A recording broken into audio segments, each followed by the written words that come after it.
at ang nagpensa ng Espiritu Santo ay sumainyo lahat.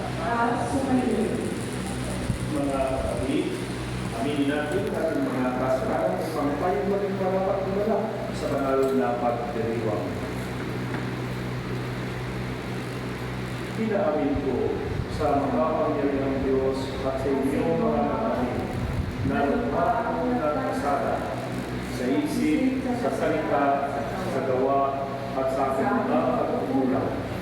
Kaya sinasabi ko sa mahal na Birheng Maria, sa lahat ng mga meron at mga banal, at sa inyo mga kapatid, na ako'y tagalangin sa Panginoon ating Diyos.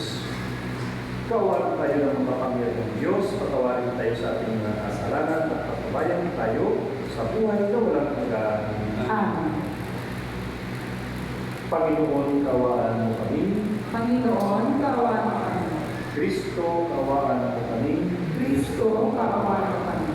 Panginoon, kawaan mo kami. Manalangin tayo.